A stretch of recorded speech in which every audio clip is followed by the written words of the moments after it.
Now, the question you want to ask yourself is, how big do you want your background singers to be? Do you want typical 3-part harmony and you just want 3 singers behind you? Do you want them directly behind you? Do you want them on the side of you? Do you want them spread out where one's here, one's in the middle, and one's in there? So you got a bunch of choices, and this is the way I want you to think of it when you're doing your own mixing for your vocals, is that you can have your vocals be anywhere. And it does not matter what's right and what's wrong, it's what you feel. All right, so Gonzub Jacob, hopefully I'm saying that correctly, gave me this question. Can you please make a video of how to mix background vocals perfectly? Now, this is gonna be a multi-step process. We're gonna go right into this. Now, I have this project up. I'm sorry, you probably heard the song before. If you've seen, I think maybe 1 or 2 other videos that I've featured this song in. It's an original song. Normally we were talking about delay and we were talking about the lead vocals, but we're gonna talk about the background vocals right now. There are a few different ways you can go about recording background vocals and mixing them. Keep this in mind that everything that you do is up to you, okay? It is your song, it is your project. I can't really say there's a right or wrong way to do anything. So take this with a grain of salt. This is all opinionative and some known things that have helped in the history of doing vocal recordings in a studio, whether at home or in a professional studio. All right, so let's look at my vocal tracks real quick. Now, you may be more organized than I am, because sometimes when I get in here and I start recording, I don't label anything. And sometimes I do label stuff, but in this case, when I was working on this song, it was a song that I wrote a while ago, and I had the lyrics for it. I had the melody and all that good stuff, and like that, you know, I just had to go ahead and do the production and then re-record everything. From track 13 until track 20 are all vocals, right? All background vocals. So in this case, I'm using pan left, pan right, hard panned. And what I mean by that is that I'm doing 2 takes of each vocal note, all right? You know, some of these background parts, I was a little pitchy on them. That happens sometimes. And it poses the question, do you have to be perfect on your background vocals? But originally when I wrote this song, I was using another social platform on my phone that had auto tune. So this song is intended to be hard tuned, basically. I still got to sing at least somewhat in key though anyway. But you're just gonna know some of these notes are harder to hit. Like I can't hit these lower octaves, but let me let you hear what I did. So these first 2 notes are gonna be left and right. You'll notice that track 13 is pan left, track 14 is pan right. So I've created songs where I put the background directly behind me. Now, if you're gonna put it behind you, keep this in mind that you wanna make sure that A, your background vocals are lower, definitely lower than your lead vocals. B, you wanna make sure that they are EQ'd totally different than your lead vocal. Your lead vocal should have more presence. It might have more oomph. Your background vocals may be more duller or more darker sounding. You don't really want them to compete frequency-wise with your lead vocal. And the reason why is because you want your lead vocal to shine. In some cases, not always. Now, it just depends on how the song is. Is it a lead vocal heavy song? Is it a background heavy song? Okay, because like some songs might be heavy background. Background's doing all the work. Lead singer comes in, says a few words here and there, does a few ad libs, but it's not really the center of attention in that case. Just depends on what kind of song you write. So here's those 2 notes. When I can't get over you. Okay, you can hear definitely on here. I have auto tune. Now I have all of these tracks sent to 1 bus. Now I did it to 1 bus, but I could have sent each part to a separate bus to give me more control over each bus. On the individual tracks, I'm not doing anything at all. I don't have any effects on them whatsoever. On here, I have auto tune and I have the VX64. And the VX64 has a de-esser on it.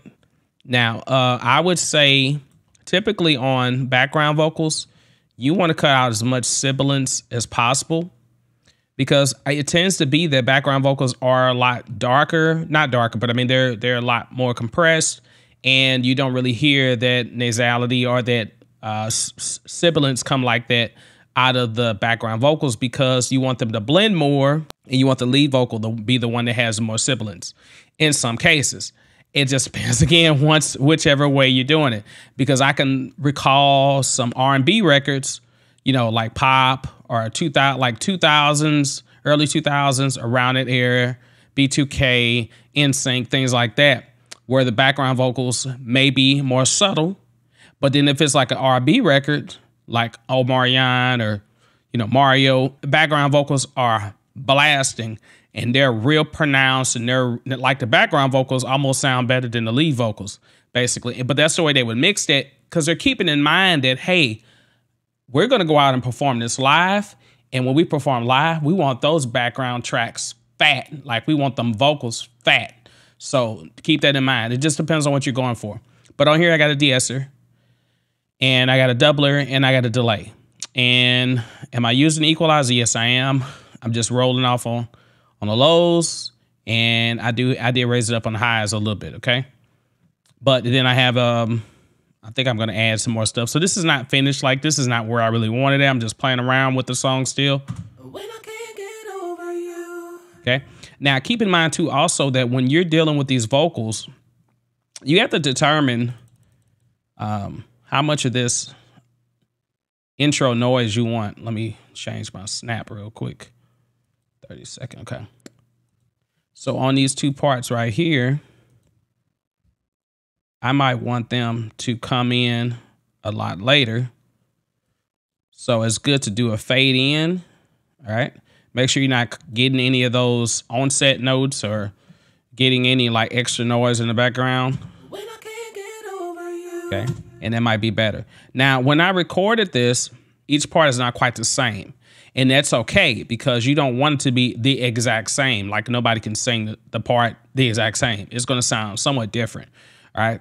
Now, this may be a cool effect if you want to go for this. One way to fatten your background vocals or even your lead vocal is to record it multiple times, but sing it differently. Okay. Not note wise, pitch wise, you want to be about the same.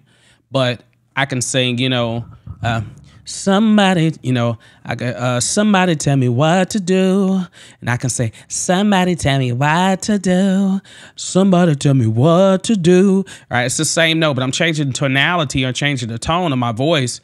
And what happens is when you put all that together, it's gonna sound like it's, you know, 3 or 4 people singing that same part, but it's really only one person.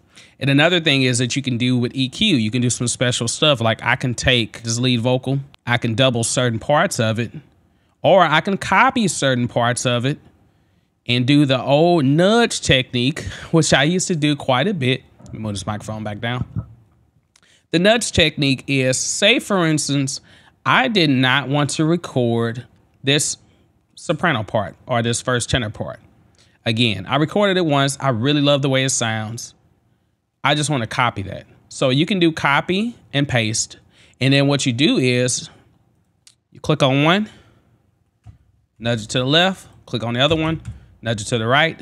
And then what you have is it's going to push it more wider stereo, okay?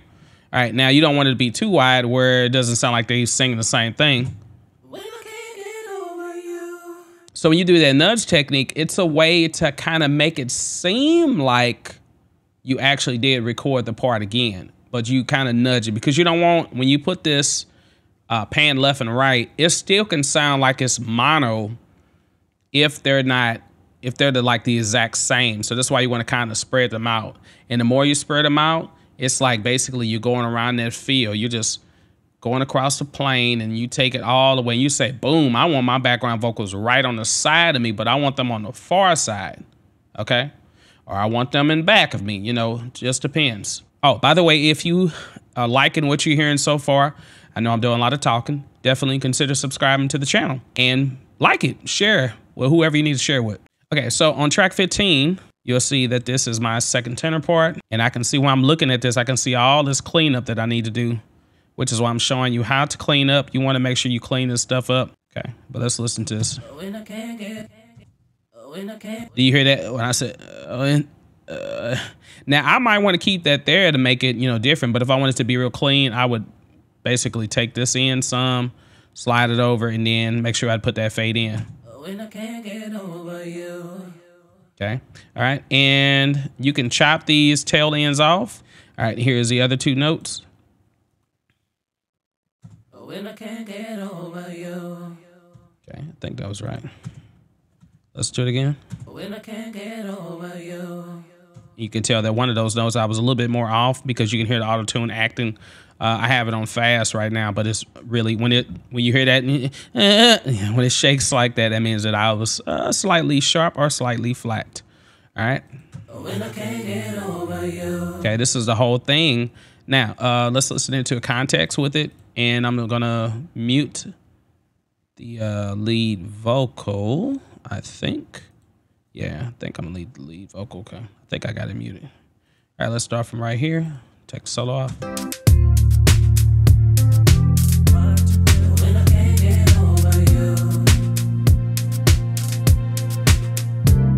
Hey, somebody tell me what to say.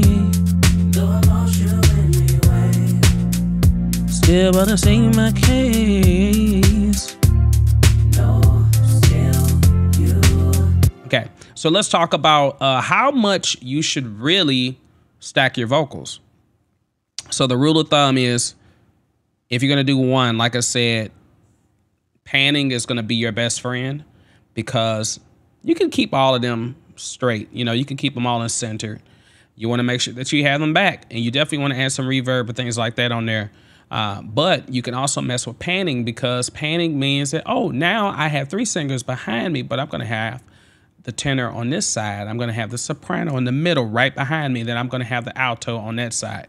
You can go about doing it that way, or you can keep them all centered and say it's like having a straight line. Basically, you're in front and everybody else is in line. All right, everyone get in line now, like in school, basically, but everyone's level is here. So you decide what voice you want to be loudest.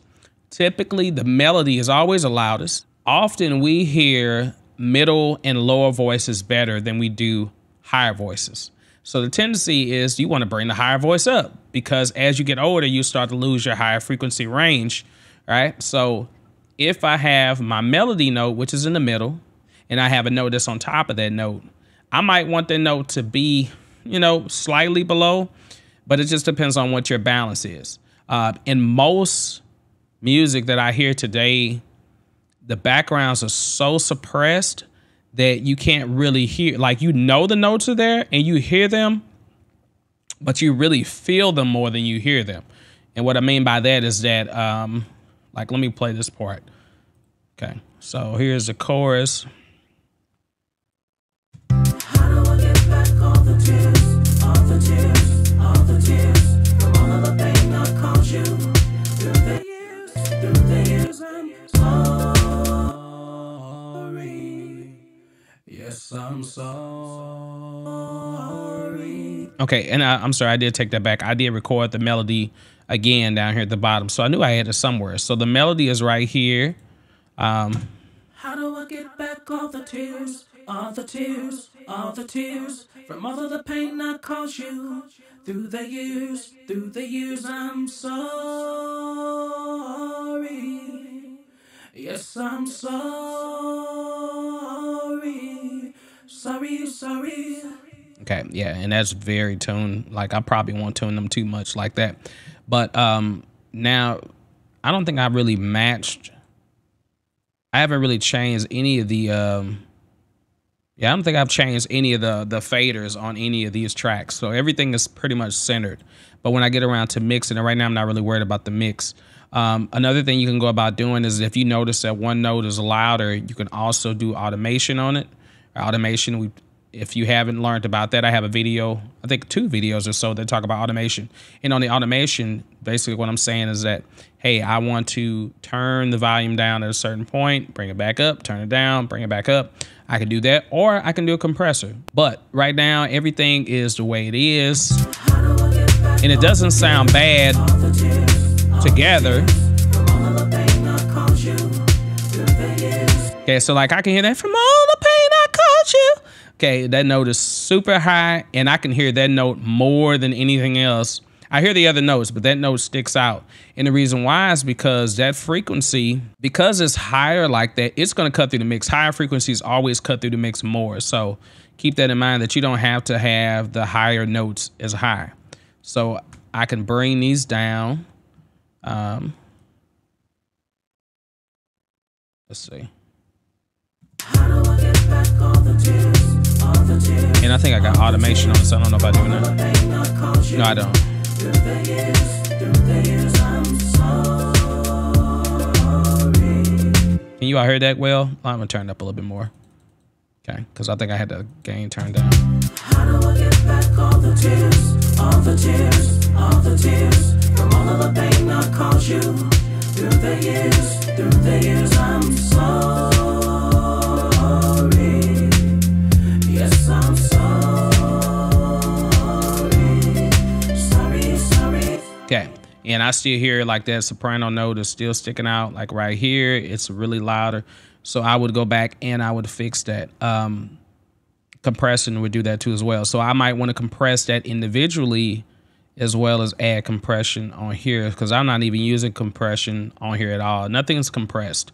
So once I get that compressed, then everything will be squashed and real tight and glued together. Now, what happens if I decide that I want to do more than 2 takes for each note? Let's say I want to do 3. So if I want to do 3 notes or 3 takes or 3 tracks for each note, then I can have 1 pan in the middle and I can have 2 pan on the left, or it depends on which you might want to put all of that note on one side and you want to put all the other note on the other side. So a bunch of different ways you can do this.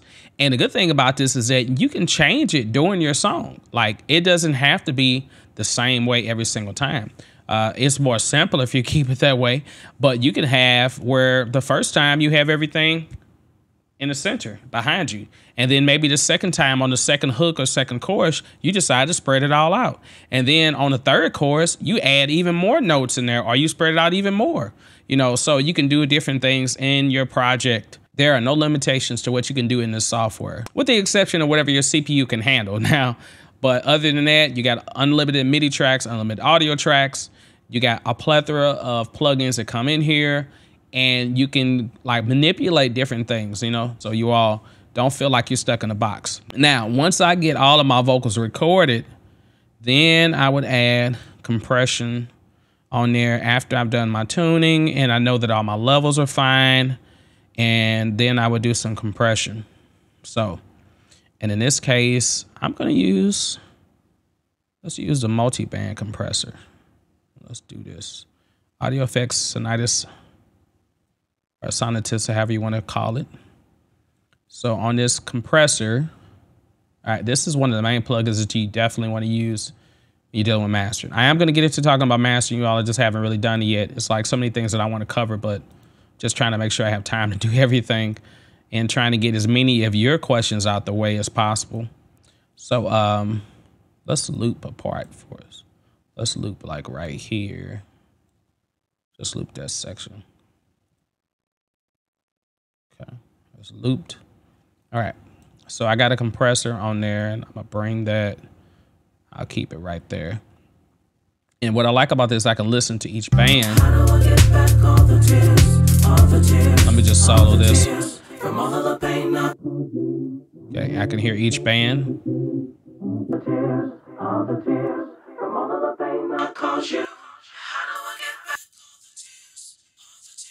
Okay.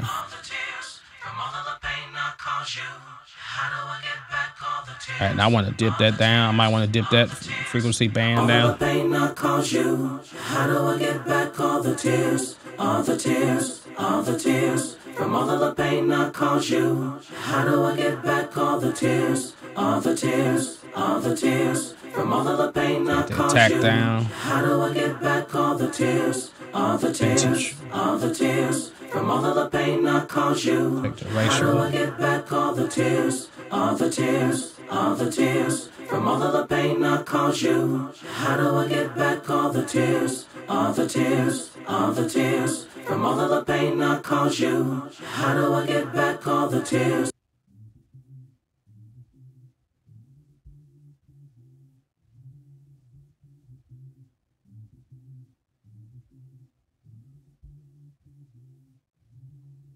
All the tears, all the tears, all the tears, from all of the pain I caused you. How do I get back all the tears, all the tears, all the tears? Now basically I'm changing the ratio on each one. How do I get back all the tears, all the tears, all the tears, from all of the pain I caused you? How do I get back all the tears, all the tears, all the tears, from all of the pain I caused you? How do I get back? If I take all the highs all up, the tears, then it sounds muffled. from all of the pain I caused you? How do I get back all the tears, all the tears, all the tears, from all of the pain I caused you?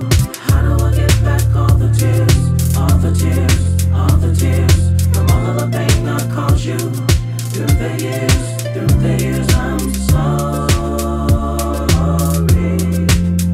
Yes, I'm sorry. Right. And I can hear certain inflections in there that I have messed up. When I'm singing those higher parts, some parts I was like having trouble trying to hit.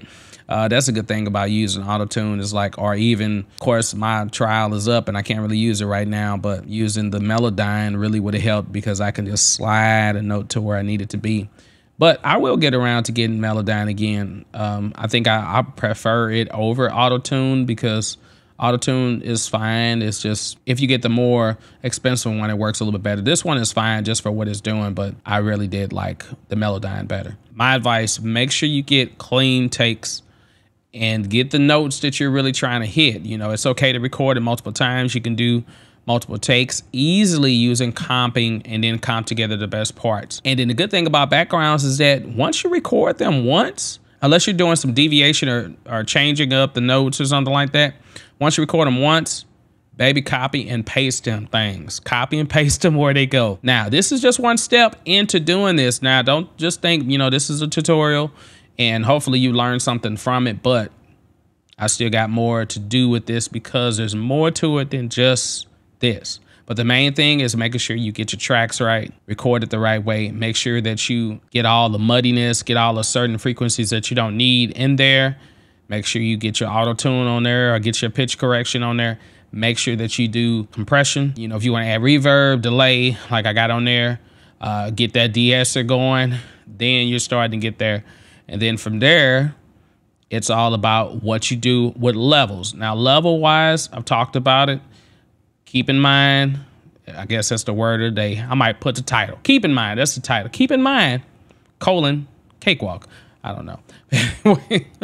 But just remember that you want to set your levels the way you want to hear it. So if you want the melody to be on top, or if you like the soprano or you like the highest note to be the loudest, then that's cool. You could boost your background vocals up and make them real fat because that lead vocal is going to live right in the center. Nothing's going to be in this way. If you're going to put the background vocals in the center or closer to the center, then definitely bring those faders down, you know, and get them under the vocals so the vocal can stand out, or EQ them differently.